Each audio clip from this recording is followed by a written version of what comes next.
nítorí iṣẹ́ ìránṣẹ́ tó fẹ́ bẹ̀rẹ̀. Because of ministerial assignment that was about to commence. Lẹ́yìn ọpẹ́ àti ìyìn ọjọ́ mẹ́ta yìí. Then after these 3 days of thanksgiving and praise. Nígbà tó bá fi kó bí ní àṣálẹ́ yìí. By the time we leave this place tonight.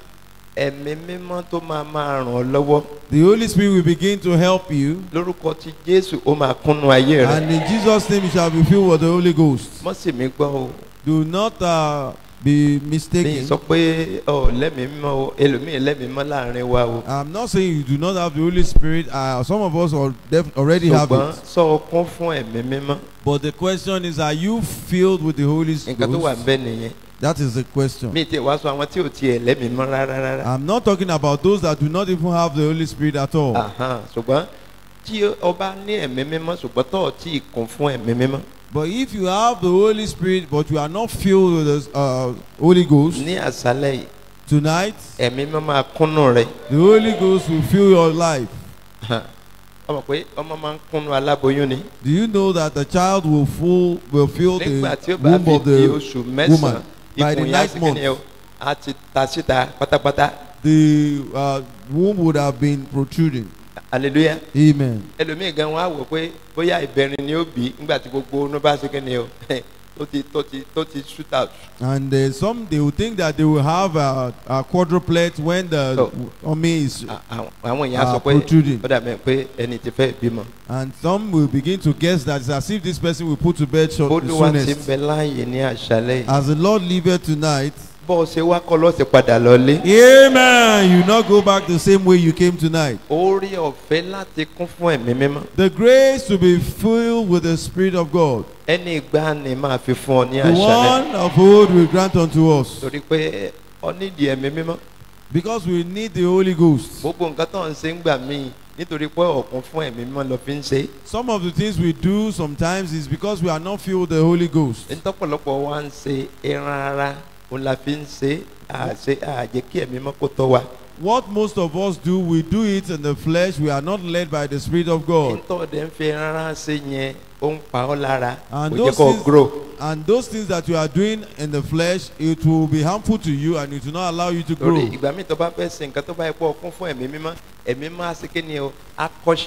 Now, a lot of times when you are about to do something, if you are filled with the Spirit of God, it will caution you. So that you will not be injured in any way. Meaning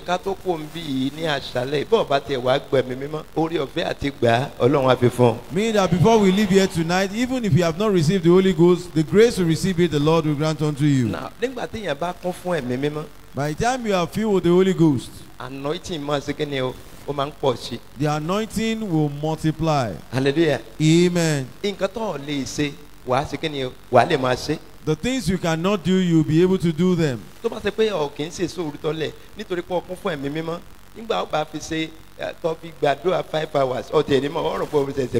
If you are not such that will observe video before, by the time you are filled with the Holy Ghost and you are praying for 5 hours, you think you are just started. Because that is beyond the knowledge, wisdom, and understanding of man. What the flesh cannot do, the Holy Spirit will help you to do them. The Holy Scripture says that Jesus fasted for 40 days and 40 nights. Hallelujah. Amen. Without eating or drinking. Now, tell me about 40 days. If you go,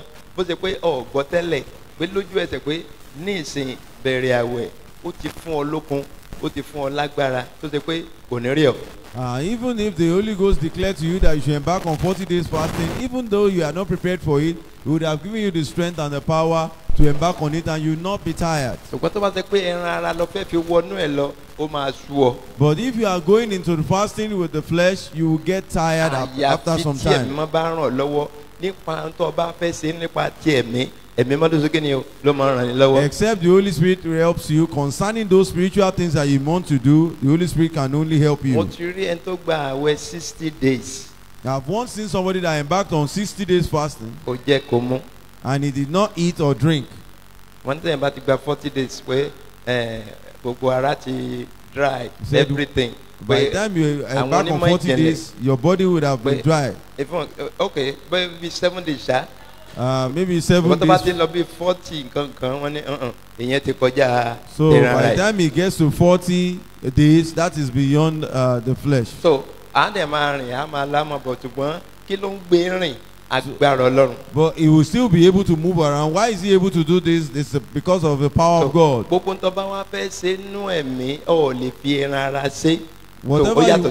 Whatever you want to do in the spirit, you cannot do it in the flesh. It is quite different. The spiritual aspect,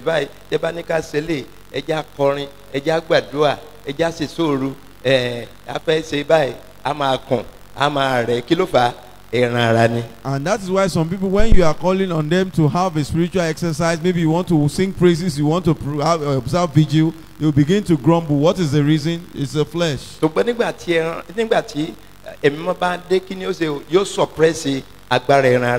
the Holy Spirit comes upon you, it will suppress the power of the flesh.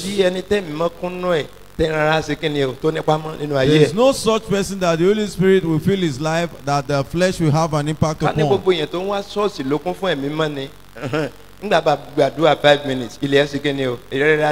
If everyone that comes to church is filled with the Spirit of Holy Spirit, by the time we pray for 5 minutes, a lot of it would have happened. Then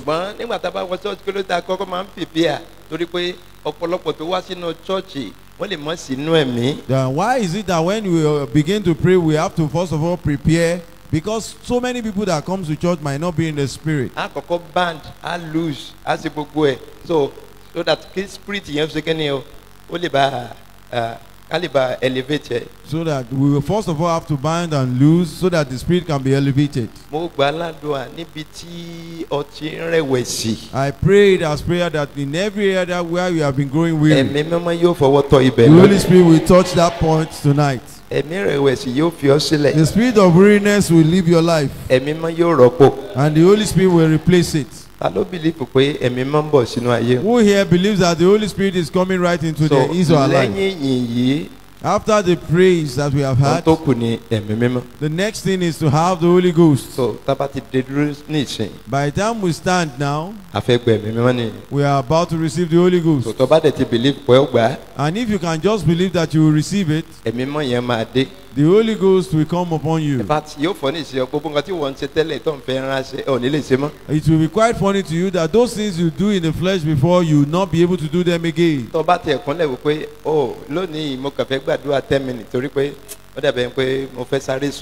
And even if you go on your knees and you had the intention of praying for 10 minutes that I want to sleep early, in Jesus' name, by the time you say in the name of Jesus, the Holy Spirit will then take over. Before you open your eyes, 4 hours, or maybe until after 4 hours, 10 minutes. What you already plan to pray for 10 minutes.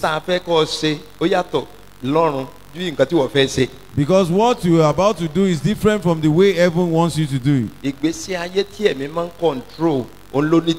It is only the life that is controlled by the Holy Spirit that is meaningful. A life that is controlled by the flesh has no meaning. Anything can happen to such life. So, only the you need the Holy Ghost tonight.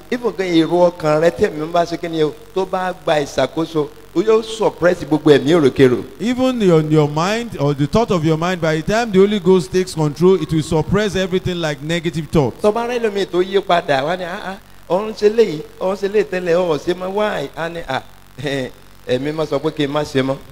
you see some people that have just suddenly changed, you begin to ask them that you usually do this and that before, and then you find out to know, they will tell you that it's the Holy Spirit that instructs me to stop it.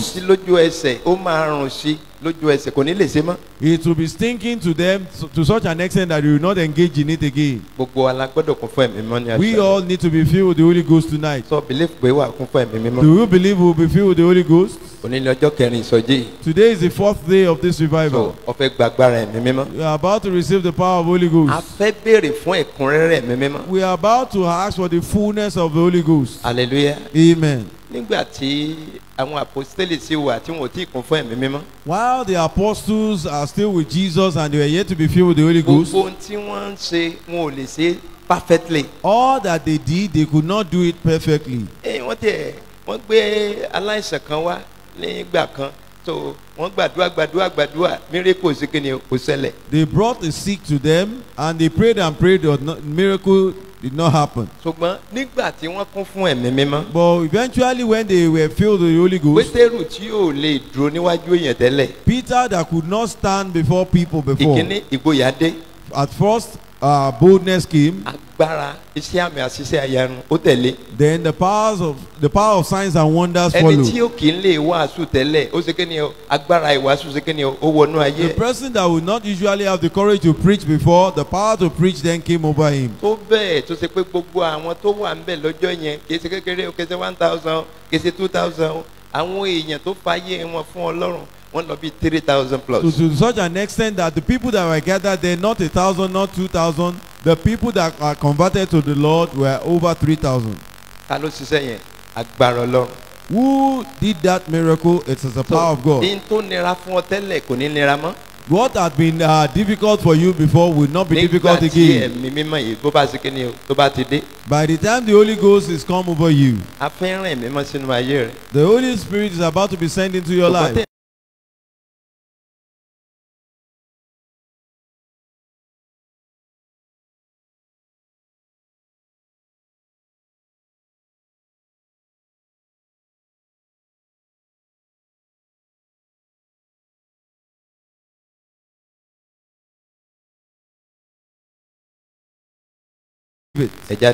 Let us stand.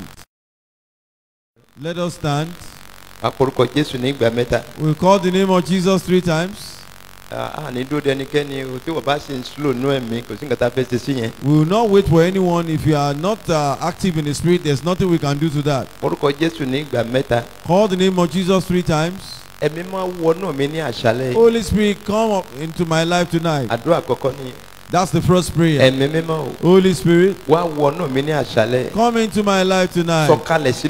Descend into my life tonight. Prayer.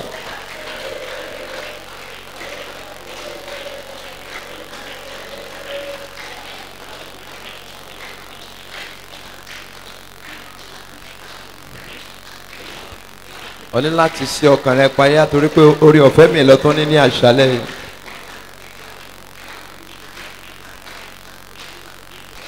Ẹ̀mí mímọ́ sọ̀kalẹ̀ sínú ayé mi ní àṣálẹ́. Holy Spirit, descend into my life tonight. Sọ̀kalẹ̀ sínú ayé mi ní àṣálẹ́. Holy Spirit, descend into my life tonight. Ẹ̀mí mímọ́ mo fẹ́ ní ọ nínú ayé mi. Holy Spirit, I want to have you in my life. Wá gbé mi wọ̀ ní àṣálẹ́. Endue me tonight. Ẹ̀mí mímọ́ wá gbé mi wọ̀ ní àṣálẹ́. Holy Spirit, endue me tonight. Jẹ́ ká máa gbàdúrà. Go ahead and pray.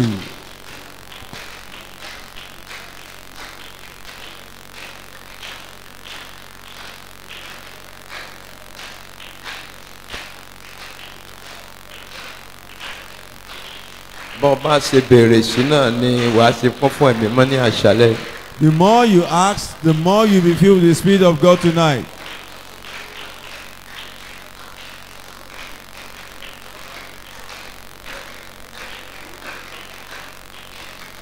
Ẹ̀mí mímọ́ wá gbé mi wọ̀ ní àṣálẹ́. Holy Spirit, endue me tonight.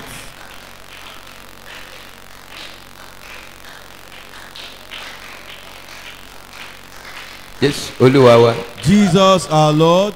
Ẹ kọ́kọ́ gbàdúrà ìwé pé gbogbo ohun tí ò ní jẹ́ kí n kún fún ẹ̀mí mímọ́. Then you pray this prayer and say, whatever it is that will not permit me to be filled with the Spirit of God. Olúwa mú kúrò nínú ayé mi. Lord, withdraw it from my life. Ìbá ṣe nípa tẹ̀mí. Be it spiritually.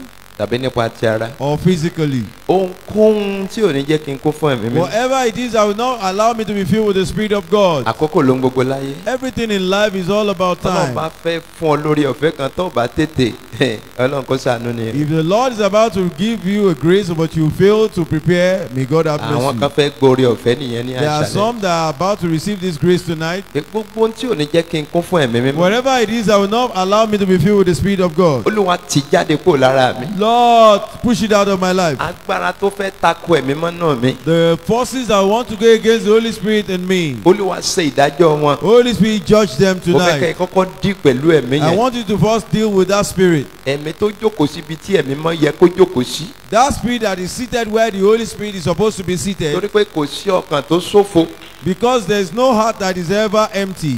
Nǹkan kan ló ń operate inú ọkàn. There is certainly something that is operating in the mind. Ṣùgbọ́n tẹ̀mí máa bá ti jókòó síbẹ̀ ó ti parí. By the time the Holy Spirit is seated there, it is settled. Ohun tó fẹ́ tako ẹ̀mí mímọ́ nínú ayé mi ní àṣálẹ́. Whatever it is I want to go against the Holy Spirit in my life tonight. Ó depend bó bá ṣe gbàdúrà yìí. It well depends on how you pray this prayer.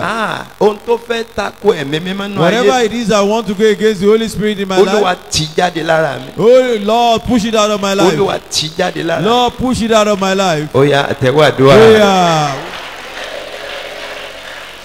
Orúkọ Jésù, orúkọ Jésù, ẹ̀mí mímọ́ o.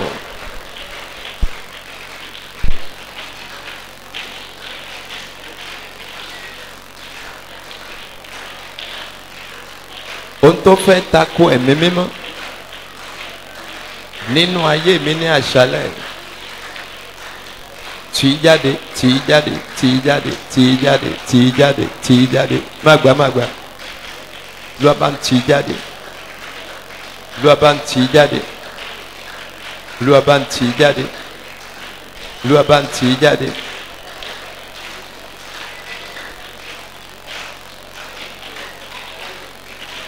Fi tọkàntọkàn béèrè.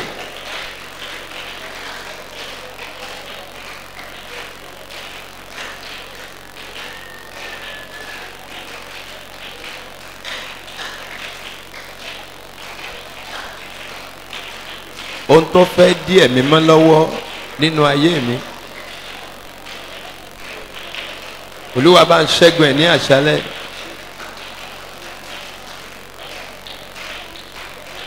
Ohunkóhun nínú ayé mi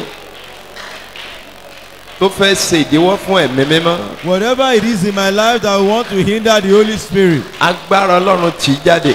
The power of God push it out of my life. Agbára Ọlọ́run tì í jáde. The power of God push it out of my life. Agbára Ọlọ́run tì í jáde. The power of God push it out of my life. Máa wí bẹ́ẹ̀ pé agbára Ọlọ́run kó tì í jáde. Go ahead and say the power of God push it out of my life. Agbára Ọlọ́run tì í jáde. Power of God push it out of my life. Agbára Ọlọ́run tì í jáde. Power of God push it out of my life. Agbára Ọlọ́run tì í jáde. Power of God push it out of my life.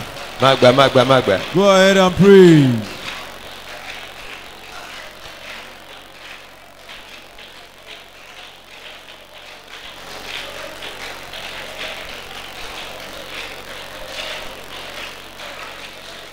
Tì jáde lára mi. Tì jáde lára mi. Ẹ múra dáadáa. Olúwa bá ń ṣẹ́gun ẹ̀ ní àṣálẹ́.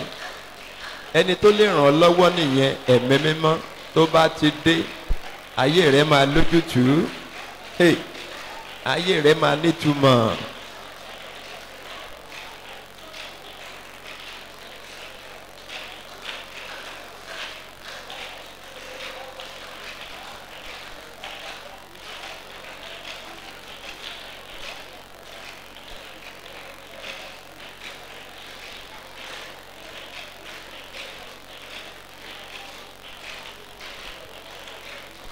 Ohun tó ń ṣe tẹ́lẹ̀ ò ní lè ṣe mọ́ tẹ̀mí mọ́ bá ti dé torí pé ó máa tọ́. Those things that you used to do before, you will not be able to do them again because the Holy Spirit will begin to guide you.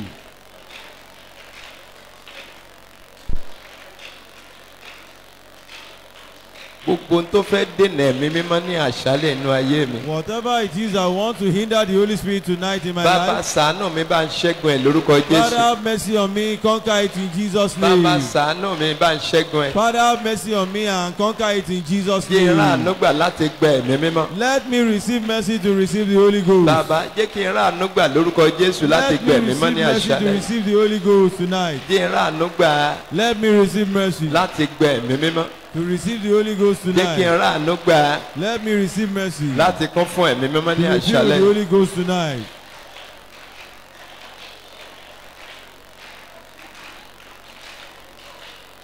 Ohunkóhun tó ń bẹ nínú ayé mi sẹ́ Whatever it is in my life tí ò ní jẹ́ kí ẹ̀mí mímọ́ kó jókòó sínú mi. that will not allow the Holy Ghost to be seated in my heart. Agbára Ọlọ́run o. Power of God. Agbára Ọlọ́run o. Power of God. Tí jáde lára mi. Push it out of my life. Tí jáde lára mi. Push it out of my life. Ọba dẹ̀ múra dáadáa. Ìjọ kan nìyẹn ń gbẹ̀mí mímọ́. Take this prayer serious. Ọjọ́ kan náà láyé yẹn máa ń yé padà. It's definitely on a certain day that the life of a man will be transformed. Ọlọ́run bá fẹ́ gba ayé rẹ la ọjọ́ kan náà ni. If the Lord is about to save your life, it is definitely going to be every day. Go ahead and pray.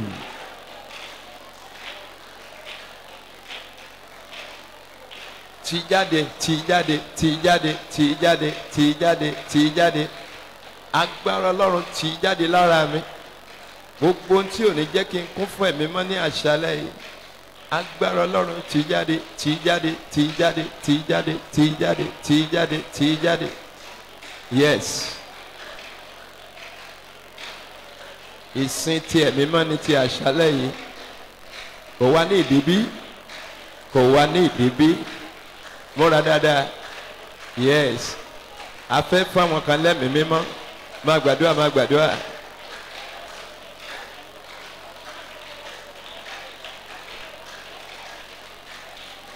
Olúwa tì jáde lára mi, tì jáde. Gbogbo tó ń takò ẹ̀mí mọ́ nínú ayé mi. Gbogbo tí ò jẹ́ nkún fún ẹ̀mí mọ́ nínú ayé mi.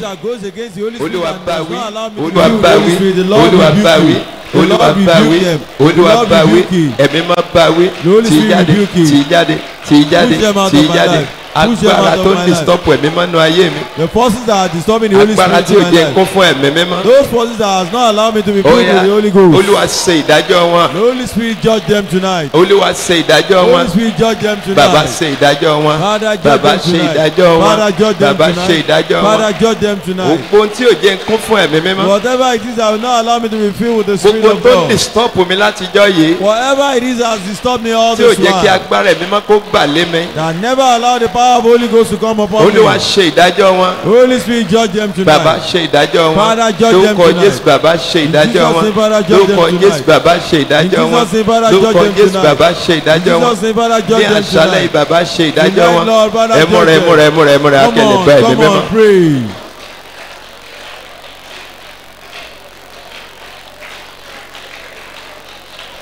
Jésù Olúwa wa. Jesus our Lord. Wàá gbẹ̀mí mọ́ lórúkọ ti Jésù. You will receive the Holy Ghost in Jesus' name. Wàá sẹ́ńtì Ọlọ́run kò lè yí ayé ẹ̀ padà. And there's no such person that the Lord cannot transform his or her Téèyàn bá life. sì ń mí. If you are still breathing, Kò ní pé ọ̀ lè mọ bí tọ́lọ́run fẹ́ mu dé láyé. that's to tell you that you never can tell where the Lord is taking such person. Hallelujah. Amen. Mo gbọ́ sítórì kan mo kà ní àná. I heard the story and I read it yesterday. Okay, now mo ti kọ́kọ́ kà kan tẹ́lẹ̀. I- Okay, yín kọ́kọ́ sọ the first one yẹn. The first one, So ẹni yìí this particular person, àfààní he happens to be an Islamic mọ̀nà cleric. church tẹ́lẹ̀ rárá rárá. He doesn't go to church at all. Now ó lóun á wò pé orúkọ Jésù tí wọ́n máa ń pè yẹn ó tiẹ̀ fẹ́ test ẹ̀ wò. And he thought to himself that that name of Jesus that they usually call, he wants to see what happens when it is called. Kí ló wá ṣe? What did he do? Now ṣe mọ̀ pé báwọn ṣe máa ń wọ́n máa ń recite nǹkan. They usually Lera, they can lera. recite things So over and now over. ó lóun máa lọ́jọ́ mẹ́ta òun fi máa porúkọ Jésù yẹn. He said he will, for 3 days, he will be calling the name of Jesus. Òun fẹ́ mọ nǹkan tó wà ń bẹ̀. He wants to know what will eventually happen. Ọjọ́ kìíní For the first day, ó bẹ̀rẹ̀ he láti started àárọ̀ from the morning títí dọ̀wọ́ tí di ọwọ́ ọjọ́ kejì till the next day. kò jáde. He did not go out Ó at kàn all. pé orúkọ Jésù He orúkọ just kept on Jésù calling the name orúkọ of Jesus, the name orúkọ of Jesus, the Jésù name orúkọ of Jésù. Jesus. Ó tún jọjọ́ kejì And the second day ó tún again, bẹ̀rẹ̀ sí pé orúkọ he Jésù began orúkọ to Jésù. call the name of Jesus. Ó dárúkọ mímọ̀ bó ń kà ní o n tó fi tó sọ kìí ṣe I thousands do n tó not fi pé know how orúkọ he was Jésù. able to number the times that he called the name of Jesus. Now kò tí ì pé ọjọ́ kẹta It wasn't the third day yet. ọjọ́ kejì The second day, ni alágbára wa fara hàn. and the mighty one appeared to him. Ó nígbà tí ó di àárọ̀ And he said by the ó ní morning, inú ilé tó ń wà ó dàbí AC. he said the house where he was like air Ó ní wọ́n á conditioned. pe àwọn èèyàn kí wọ́n wá wò pé kò mọ̀ sí AC inú And inú he ilé called wọn. on people that they should come and see that there is no, he doesn't have an air condition in his Gbogbo home. bí yòókù ó mọ oru bẹ̀tìbí tó wà ó tutù. But the other places are hot, but where he was quite cold. Ó ń prepare láti ṣe ọjọ́ kẹta. He was getting set to enter the third day, and the mighty one himself appeared to him. Ọmọ máa tẹ̀lé mi lẹ́yìn. That son, come after me. Lónìí mo sọ di ìránṣẹ́ mi. Today I have made you my servant. Ó ní gbogbo agbára tó ń gbé kọ́ tó ń ṣe ó ní lójú ẹsẹ̀ gbogbo ẹ̀sìn rí bọ́ ní kọ̀ọ̀kan láì fọwọ́ kan. All the charms that he had hanging on the wall, they begin to fall one after the other. Ó ti di ìránṣẹ́ Ọlọ́run. Now he's a minister of God. Ó wá minister sáwọn yòókù. And he began to minister to other Islamic clerics that called the name of Jesus that I called and see what will happen to you. Can you see how God saved his life? Because he was able to release his heart. That he just wanted to call the name of Jesus and see what will happen. For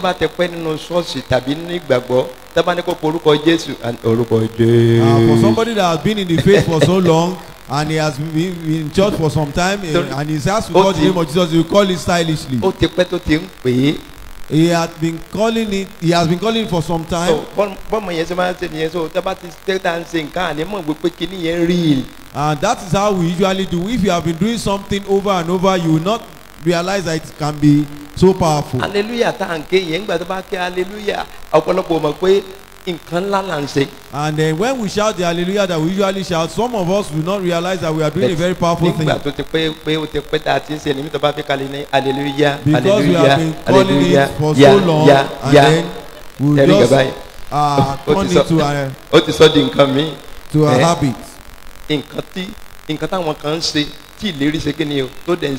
What some people do, and miracles happen. So what I'm asking you to ask for tonight is a grace. Place your right hand on your head. You, my spirit man. You will not reject the Holy Spirit tonight. You have to receive the Holy Spirit. Go ahead and speak to your spirit man.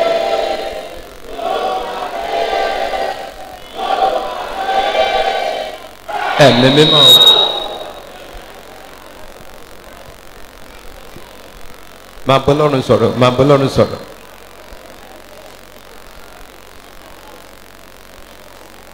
Ó gbọ́dọ̀ kọ̀ ẹ̀mí mímọ́ ní àṣálẹ́ yìí. You will not reject the Holy Spirit tonight. Ìwọ ìṣẹ̀dá mi. You, my spirit man. Ó gbọ́dọ̀ kọ̀ ẹ̀mí mímọ́ ní àṣálẹ́. You will not reject the Holy Spirit tonight. Ẹni tó lè ràn ọ́ lọ́wọ́ nìyẹn. That is the one that can help you. Ó gbọ́dọ̀ kọ̀. You will not reject it. Ó gbọ́dọ̀ kọ̀ ẹ̀mí mímọ́. You will not reject the Holy Spirit. Máa bá sọ̀rọ̀, máa bá sọ̀rọ̀. Go ahead and speak to it.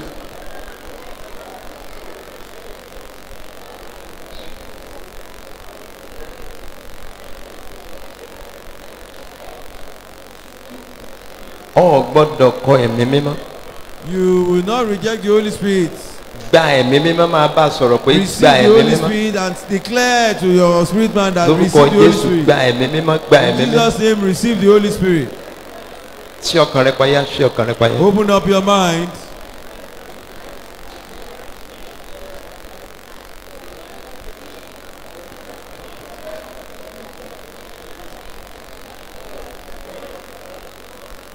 Jésù Olúwa wa. Jesus our Lord. Gbé ọwọ́ ẹ sílẹ̀. Put down your hand. Mo fẹ́ gba ẹ̀mí mímọ́. Ẹ̀mí mímọ́ ló lè ràn mí lọ́wọ́. The Holy Ghost alone can help me. Ẹ̀mí mímọ́ ló lè táyé. The Holy Ghost alone can amend my life. Mo fẹ́ gba ẹ̀mí mímọ́. Ẹ̀mí mímọ́ ló lè ràn mí lọ́wọ́. Ẹ̀mí mímọ́ ló lè táyé mi ṣe. Mo fẹ́ gba. Mo fẹ́ gba ẹ̀mí mímọ́. Ẹ̀mí mímọ́ ló lè ràn mí lọ́wọ́. Ẹ̀mí mímọ́ ló lè táyé mi ṣe. Mo fẹ́ gba o. Mo fẹ́ gba ẹ̀mí mímọ́. Díjú ẹ̀ rẹ. Ẹ̀mí mímọ́ ló lè ràn mí lọ́wọ́. Ẹ̀mí mímọ́ ló lè táyé mi ṣe. Mo fẹ́ gba. Mo fẹ́ gba ẹ̀mí mímọ́. Ẹ̀mí mímọ́ ló lè ràn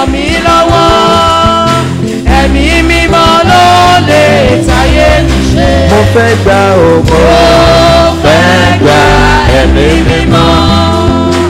Ẹ̀mí mímọ́ ló lè ràn mí lọ́wọ́. Ẹ̀mí mímọ́ ló lè táyé mi ṣe. Mo fẹ́ gbà. Mo fẹ́ gbà ẹ̀mí mímọ́. Ẹ̀mí mímọ́ ló lè ràn mí lọ́wọ́. Ẹ̀mí mímọ́ ló lè táyé mi ṣe. Mo fẹ́ gbà o. Mo fẹ́ gbà ẹ̀mí mímọ́. Ẹ̀mí mímọ́ ló lè ràn mí lọ́wọ́. Ẹ̀mí mímọ́ ló lè táyé mi ṣe. Mo fẹ́ gbà o. Mo fẹ́ gbà ẹ̀mí mímọ́. Ẹ̀mí mímọ́ ló lè ràn mí lọ́wọ́. Ẹ̀mí mímọ́ ló lè táyé mi ṣe. Mo fẹ́ gbà. Mo fẹ́ gbà ẹ̀mí mímọ́. Ẹ̀mí mímọ́ ló lè ràn mí lọ́wọ́. Ẹ̀mí mímọ́ ló lè táyé mi ṣe. Mo fẹ́ gbà o. Mo fẹ́ gbà ẹ̀mí mímọ́. Ẹ̀mí mímọ́ ló lè ràn mí lọ́wọ́. Ẹ̀mí mímọ́ ló lè táyé mi ṣe. Mo fẹ́ gbà o. Mo fẹ́ gbà ẹ̀mí mímọ́. Ẹ̀mí mímọ́ ló lè ràn mí lọ́wọ́. Ẹ̀mí mímọ́ ló lè táyé mi ṣe. Mo fẹ́ gbà. Mo fẹ́ gbà ẹ̀mí mímọ́. Ẹ̀mí mímọ́ ló lè ràn mí lọ́wọ́. Ẹ̀mí mímọ́ ló lè táyé mi ṣe. Gbọ́wọ́ ẹ méjèèjì sókè. Put up your hands. Ẹ̀mí mímọ́ o. Holy Spirit. Wá wọnú ayé mi báyìí. Come into my life right now. Lákòókò ìbá ti lọ, ó parí If this nìyẹn. time should pass you by, that is the end. Ṣùgbọ́n kò wá ní ìdìbí. But is there no reason for this? Kò wá ní ìdìbí ní àṣálẹ́. There's a reason for this tonight. Gbọ́wọ́ ẹ sókè. Put up your hands. Ẹ̀mí mímọ́ o. Holy Spirit, Lórúkọ Jésù. in the name of Jesus, Wọnú ayé mi wá. come into my life. Wàá gbà fúnra rẹ ni. You are going to pray it yourself. Wàá pè wọnú ayé rẹ. You will invite it into your life. Kò nira fáwọn àpọ́stélì láti gbé ẹ̀mí It mímọ́. wasn't difficult for the apostles to receive the Holy Torí Ghost ìlérí bàbá ni. because it was a promise of the Father. Fún gbogbo èèyàn tó bá ti fayé rẹ̀ For fún as many Kristi. that have surrendered their life to Tó bá ti pé Jesus, tòótọ́ lọ ti fayé ẹ̀ fún Kristi. if truly you have surrendered your life to Ọ̀ Jesus, wàá gbẹ̀mí mọ́ ní you will àṣálẹ́. receive the Holy Spirit Tó bá tonight. dẹ̀ ti gbà á, And the moment you receive wàá wá it, tún kún fún ẹ̀mí mímọ́. you will also be filled Gbé with the ọwọ́ ẹ̀ Holy sókè. Spirit. Ẹ̀mí Put up your mímọ́. hand. Holy Ẹ̀mí Spirit, mímọ́ wàá pè ẹ̀mí mímọ́. you call the Holy Spirit. Tó bá ti pe Jésù ní ìgbà mẹ́ta, After calling the name of wàá Jesus pè 3 ẹ̀mí mímọ́ times, ní ìgbà méje. then you call the Holy Ẹ̀mí Spirit 7 mímọ́ o. times. Holy Spirit, Wọnú ayé mi wá. come into my life. Ó wọnú ayé mi wá. Come into my life. Mo rìlíìsì ọkàn mi fún I ọ. release my heart to you. Ó yá sọ́dàdúrà. Prayer. Orúkọ Jésù. Orúkọ Jésù. Ẹ̀mí mímọ́ o. Ẹ̀mí mímọ́ o. Ẹ̀mí mímọ́ o. Ẹ̀mí mímọ́ o. Ẹ̀mí mímọ́ o. Ẹ̀mí mímọ́ o. Ẹ̀mí mímọ́ o. Sọ́dàdúrà sọ́dàdúrà sọ́dàdúrà. Wọ́n á kúnnú ayé mi. Now. Tó bá ṣe wípé ọtí gbẹ̀mí mọ́ máa sọ pé kí ẹ̀mí mọ́ kó kúnnú ayé rẹ̀. If you already have the Holy Spirit, then begin to say that Holy Spirit, fill my life. Tó o bá tí gba ẹ̀mí mímọ́.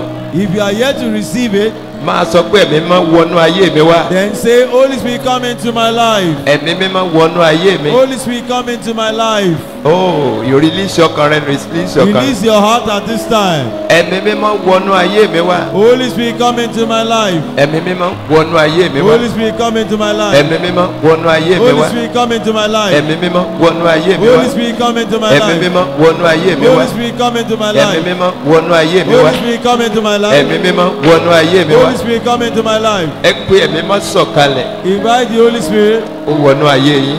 and that He should come into your life. Ó wọnú ọkàn rẹ wá. He should come into our mind, Ó jọba sínú ọkàn rẹ. and He should begin to reign in our mind. Má In sí our ọkàn heart. rẹ rí rárá. Do not harden your heart at all. má ṣí ọkàn rẹ ní. Do not harden your heart. Má béèrè fún ẹ̀mí mímọ́. Go ahead and ask for the Holy Ghost. Ẹ̀mí mímọ́ wọnú mi lórúkọ ti Jésù. Holy Spirit come into my life in Jesus' name. Ẹ̀mí mímọ́ wọnú mi lórúkọ ti Jésù. Holy Spirit come into my life in Jesus' name. Ẹ̀mí mímọ́ wọnú mi lórúkọ ti Jésù. Holy Spirit come into my life in Jesus' name. Ẹ̀mí mímọ́ wọnú mi lórúkọ ti Jésù. Holy Spirit come into my life in Jesus' name. Ẹ̀mí mímọ́ wọnú mi lórúkọ Jésù. Holy Spirit come into my life. Ẹ̀mí mímọ́ wọnú mi lórúkọ ti Jésù. Holy Spirit come into my life. Ẹ̀mí mímọ́ wọnú mi lórúkọ ti Holy Jésù. Spirit come into my life. Ẹ̀mí mímọ́ wọnú mi lórúkọ ti Holy Jésù. Spirit come into my life. Máa wí bẹ́ẹ̀, máa wí bẹ́ẹ̀. Go ahead and say this.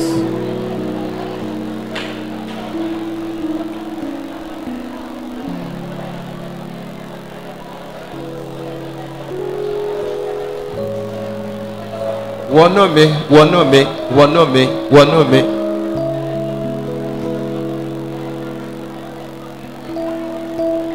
Wọnú mi lórúkọ ti Jésù. Come into my life in Jesus' name. Ẹ̀mí mímọ́ wọnú mi lórúkọ ti Jésù. Holy Spirit come into my life in Jesus' name. Lórúkọ Jésù ẹ̀mí mímọ́ wọnú mi wá.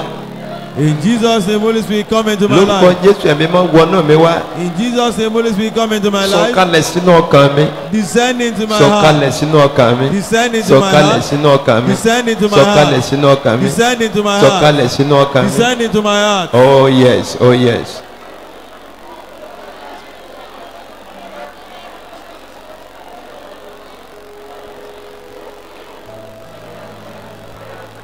Jẹ́ kí n kún fún ẹ̀mí mọ́ ní àṣálẹ̀ yìí Olúwa. Let me be filled with the Holy Spirit tonight, Lord. Bàbá ẹ jẹ́ kí n kún fún ẹ̀mí mọ́ ní àṣálẹ̀. Father, let me be filled with the Spirit of God tonight. Bàbá ẹ jẹ́ kí n kún fún ẹ̀mí mọ́ ní àṣálẹ̀. Father, let me be filled with the Holy Spirit tonight. Má gbà, má gbà, má gbà. Go ahead and pray.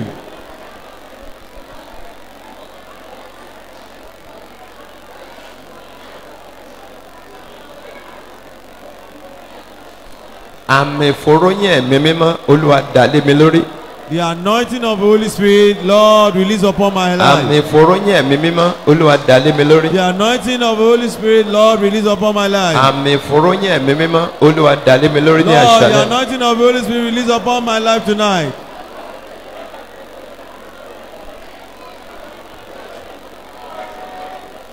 Máa bọ́ Ọlọ́run sọ̀rọ̀, máa bọ́ Ọlọ́run sọ̀rọ̀.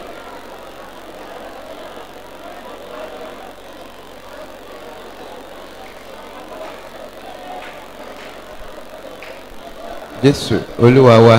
Jesus our Lord. Agbára ẹ̀mí mímọ́ wọnú ayé mi kó wá ṣe ìyanu. Ọwọ́ rẹ nìkan péré. Power of Holy Ghost come into my life. Mímọ́ wọnú ayé mi kó wá ṣe ìyanu. Power of Holy Ghost come upon my life. Òun kàn wá tó ṣòro f'Olúwa. Is there anything too hard for the Lord? Òun kàn wá Ọlọ́run kò lè ṣe. Is there anything the Lord cannot do? Òun kàn wá tó ṣòro f'Olúwa. Is there anything too difficult for the Lord? Ohun gbogbo ṣíṣe ní All things are f'Olúwa. possible with the Lord. Agbára ẹ̀mí mímọ́ wọnú ayé mi kó wá ṣe ìyanu. Agbára ẹ̀mí mímọ́ wọnú ayé mi kó wá ṣe ìyanu. Ọwọ́ rẹ kó máa rókè máa gbọ́. Ó kàn wá tó ṣòro f'Olúwa. Ó kàn wá tọ́lọ́run kò lè ṣe.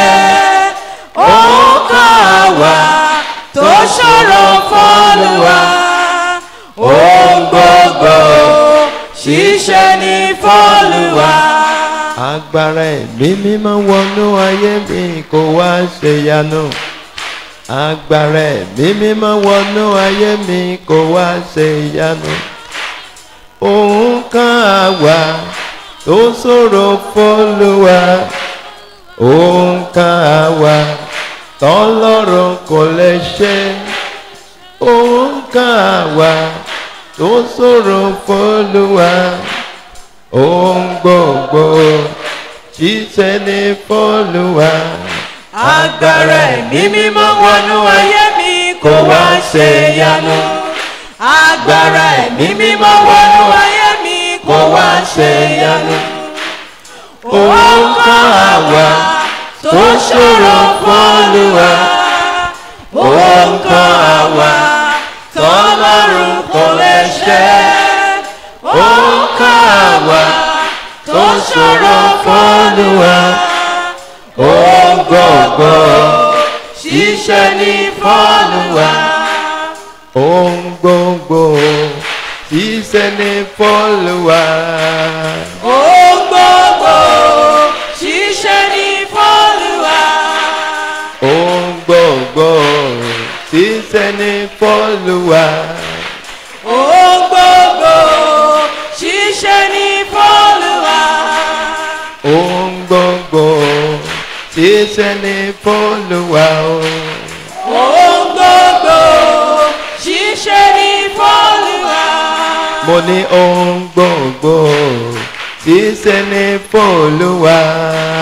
Ohun gbogbo ṣiṣẹ́ ní f'Olúwa. Ohun gbogbo ṣiṣẹ́ ní f'Olúwa. Gbọ́wọ́ ọ̀tún ẹ lé ọkàn rẹ. Place your hand on your chest, your right hand. Àpòpọ̀ Jésù ní ìgbà mẹ́ta. And call the name of Jesus 3 times. Ìlérí ẹ̀mí mímọ́. The promise of the Holy Spirit. Yóò ṣẹ nínú ayé mi lónìí. Let it come to fulfillment in my life tonight. Ìlérí ti ẹ̀mí mímọ́. The promise of the Holy Spirit. Kó wá sí ìmúṣẹ lórí mi lónìí. Let it come to fulfillment upon my life tonight. Hallelujah. Amen. Nínú program báyìí ẹni tí Olúwa bá fẹ́ ṣe nǹkan fún kò sí ó máa ṣe fún. In a program like this, whoever the Lord wants to do something for, He will definitely do it. Ìjìnlẹ̀ ni Ọlọ́run wa. Our God is in death. Ìwọ ni kò sábẹ̀rẹ̀ pé Olúwa ìlérí ti ẹ̀mí mímọ́. You on your own just pray that the promise of the Holy Spirit. Yóò ṣẹ nínú ayé mi ní àṣálẹ́. Let it come to fulfillment in my life tonight. Ó yá sọ́dà dùà. Orúkọ Jésù. Orúkọ Jésù. Ẹ̀mí mímọ́ o. Ìlérí ti ẹ̀mí mímọ́. Olúwa jọ̀ọ́ ṣẹ nínú ayé mi ní àṣálẹ́. Ìlérí ti ẹ̀mí mímọ́. Jẹ́ kó wá sí ìmúṣẹ nínú ayé mi ní àṣálẹ́.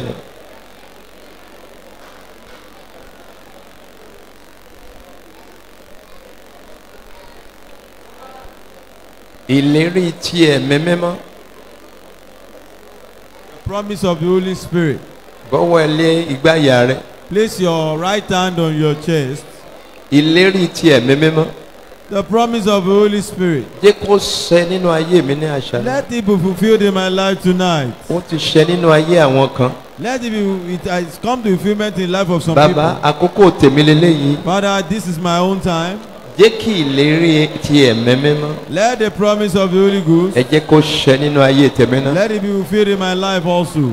Gbà ní ìṣẹ́jú méjì sí. Pray it in 2 minutes more. Béèrè fún ìlérí ti ẹ̀mí mímọ́. Go ahead and ask for this Kó wá promise of sí the Holy Ghost. ìmúṣẹ ní That àṣálẹ́. it should be fulfilled in your life tonight. Kó wá sí ìmúṣẹ ní That it should be àṣálẹ́. fulfilled in our life tonight. Àkókò rẹ ti tó. Our time is now Láti kún fún ẹ̀mí mímọ́. to be filled with the Holy Ghost. Ìlérí ti ẹ̀mí mímọ́. The promise of the Holy Ghost. Bàbá jọ̀ọ́ ṣẹ lórí mi Lord, lónìí. let it be fulfilled over my life Jẹ́ tonight. kó wá sí ìmúṣẹ. Let it be fulfilled over my life Jẹ́ kó wá tonight. sí Let ìmúṣẹ. it be fulfilled over my life Jẹ́ kó wá tonight. sí Let ìmúṣẹ. it be fulfilled over my life tonight. Lónìí ọjọ́ kẹrin program Today yìí. is the 4th day of this program. Ìlérí ti ẹ̀mí The mímọ́. promise of Holy Ghost. Yóò ṣẹ mọ́ mi lára. Let it be fulfilled in my life. Yóò ṣẹ mọ́ mi lára. Let it be fulfilled in my life. Yóò ṣẹ mọ́ mi lára. Let it be fulfilled in my life. Oh, thank you, Father. Thank you, Father.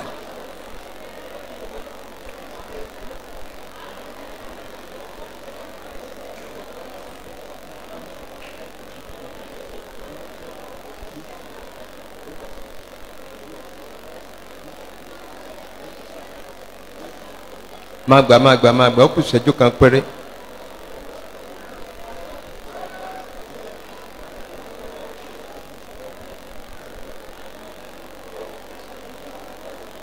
Jésù Olúwa wa. Jesus our Lord. Bó bá ti ń kọ́ mi, tó bá ti ń kọrin ẹ̀mí máa wọnú ayé rẹ báyìí. By the time you begin to sing this song, the Holy Spirit will come into your life. Holy Ghost send down fire in my spirit, in my soul, in my life. Holy Ghost send down fire In my spirit, in my soul, in my life. Holy Ghost send down fire In my spirit, in my soul, in my life. Holy Ghost send down fire oh. In my spirit, in my soul, in my life. Holy Ghost send down fire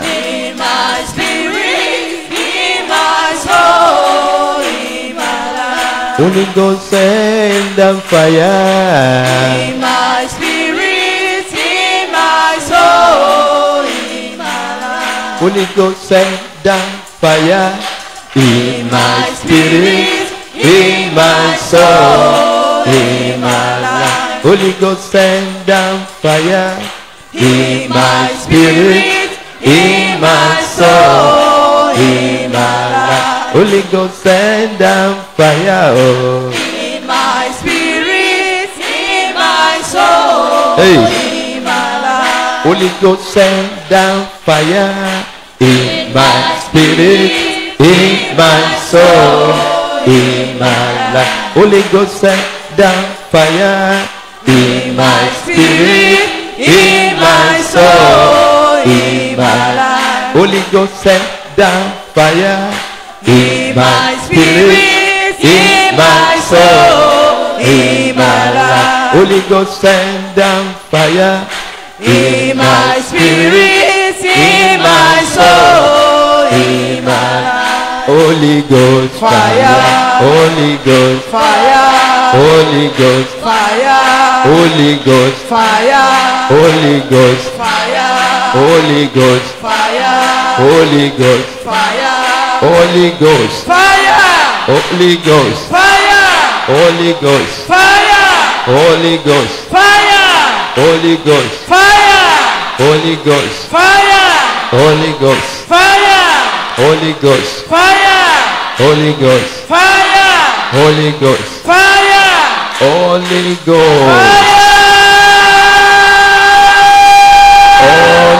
Ghost. Ó yá gbé ọwọ́ ẹ̀ méjèèjì sókè báyìí. Put up your hands. Ó ti tó àkókò báyìí láti It is gba the set agbára. time. It is the set time. Fọkàn sí ọkàn rẹ payá. Just open up your mind. Ẹ̀mí àwọn wòlíì. Spirit of a prophet. Díjú ẹ níbi tó wà. Close your eyes wherever you are. Ẹ jẹ́ méjì káwọn ọmọ tó wà lókè yẹn ó pariwo rárá. The children on the gallery should not disturb in any way, please.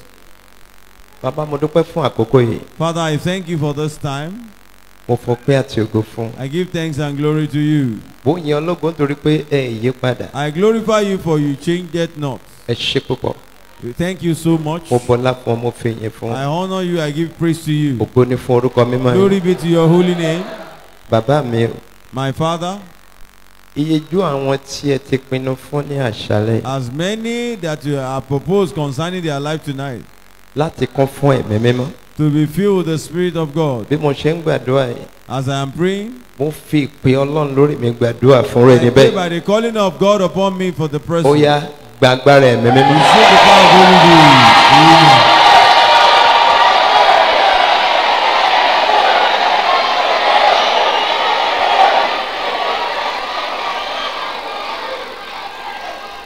Bí ọwọ́ ẹ̀ sókè. Put up your hand. Ìrírí agbára ẹ̀mí mímọ́ The experience of the power of Holy Spirit tó ju ti àtẹ̀yìnwá lọ that is greater than ever before. láti ìsinyìí lọ. Right from this moment, Ó yá kọ́ ọ ní. we begin to have it. Amen.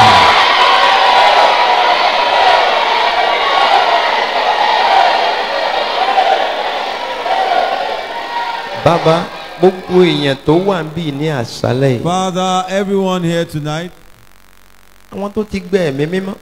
those that have received the Holy Spirit, Bàbá lónìí bá ń kún wọn fún ẹ̀mí mímọ́. Father, let us be filled with this Holy Spirit. Amen.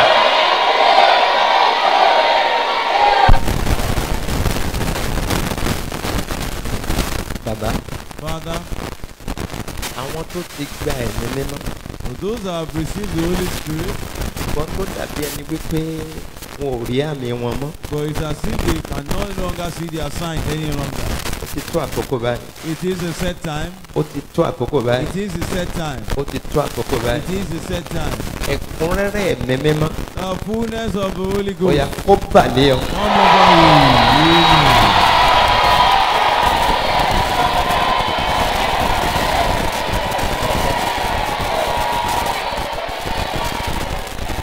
Lọ́wọ́lọ́wọ́lọ́wọ́. Right now, Eléyìí ṣe lọ́la. this is not for tomorrow, Ní ìsìn ní but ìsìn. right now, Nísìn. Right now. Àtàwọn tó ń gbọ́ mi nínú ilé. And even those that can hear me in their home. Tí wọ́n ń wo ohun tí à ń ṣe lọ́wọ́lọ́wọ́. That are watching us online. All over the world. All over the world. Níbi tí ẹ wà yẹn. Wherever you are. Pẹ̀lú àṣẹ ìpè. By the authority of a call. Pẹ̀lú àṣẹ ìpè. By the authority of a call. Gẹ́gẹ́ bí a ṣe fún mi lórí ọ̀fẹ́ láti gbàdúrà ní àṣálẹ́. As I have just been given the grace to pray tonight. Ìwé mọ̀ sọ pé ẹnikẹ́ni ò lè rí ohunkóhun gbà. The Holy Scripture says no one can receive a thing. Tá a bá fi fún láti o. Except if he given from above. Pẹ̀lú orí ọ̀fẹ́ tí àṣálẹ́ yìí. By the grace of tonight. Maka huluagaskata. Leke pondorobo shakate. Lima kuliagaye morobo koskatane. Li marokas katanarabosh. Rakas ketenderebosh. Lekepo lis katanarabosh. Rekapoligaye barobokos kendele. Lima kuli zandarabo. Li barakas ketendelibo. Li kapo lis katandayebo. Li barokos kete. Leke pondorobo shekete, eli marakaskete, rekapo, likat sandalia. Gbọ́wọ́ ẹ sókè. Put up your hand. Àmì ìfòròyìn nìyẹn ó mú lọ tó fẹ́ lọ sórí àwọn kan. Oh, tàṣálẹ̀ ìyàtọ̀. Agbára ẹ̀mí mímọ́. Agbára ẹ̀mí mímọ́. Ee, agbára ẹ̀mí mímọ́. Malikapo, likapondorobo shakate. Likapo, liskatanda yeba robokos ketende yeba. Likapo lukas ketende yeba. Rakapo, lisa katanda yeba. Liga bolo bobo bokos kendere bobo kos kendereba. Jeke bobo lima rokos ketendorobo shendereba.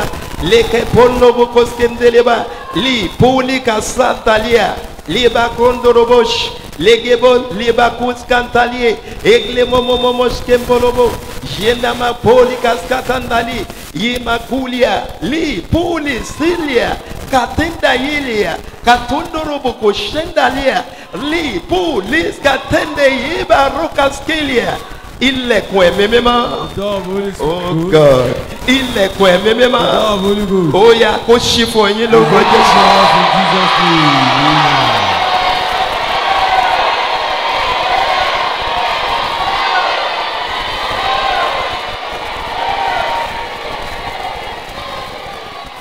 Mo ní ní orúkọ ti Bàbá. I say in the name of lórúkọ Father, Ọmọ, name of the Son, lórúkọ Ẹ̀mí name Mímọ́. of the Holy Ghost. Iyejú ẹ̀yin tí Bàbá ti máàkì ní àṣálẹ́ Many yìí of us that the Father has marked for tonight. láti gba Ẹ̀mí Mímọ́ fún ìrìn àjò The Holy yìí. Ghost for this journey. Malisa tandayaba. Libarokas katandayebo. Limukusun tu liga polis andahaiba. Lika sotundurubukos kendelia.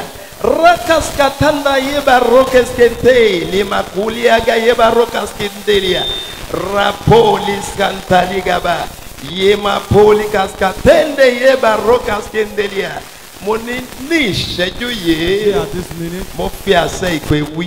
I pray by the authority Mo fi májẹ̀mú ìpè wí. and the covenant of the calling. Mo fi àṣẹ ìpè wí. I pray by the prophetic Mo fi calling agbára ìpè wí. and the authority of the Lórúkọ covenant of the Bàbá calling. àti Ọmọ àti In the Ẹ̀mí name of the Mímọ́. Father, Son, and Holy Spirit. Àbí tó bá sí Except you ọkàn rẹ have ni. in your heart at this time. Àkókò rèé. This is the time. Àkókò rèé. This is the time. Àkókò rèé. This is the time. Àkókò rèé. This is the time. Àkókò rèé. This is the time. Lórúkọ In Jésù. Jesus. Ìmísí Ẹ̀mí Mímọ́. The inspiration of Holy Ghost. Ẹ̀kúnrẹ́rẹ́ Ẹ̀mí Mímọ́. The fullness of Holy Láti Ghost. ọwọ́ wájú sí ọwọ́ Right ẹ̀yìn. from the front Ó to the yá back. ẹ gbà á. Receive it. Amen.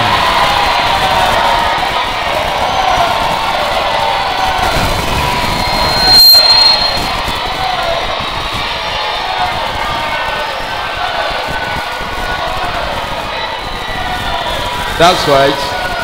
That's right. That's right. That's right. That's right. That's right. That's right. That's right. That's right. That's right. That's right. That's right. That's right. That's right. That's right. Yes, yes, yes, yes, yes, yes, yes, yes,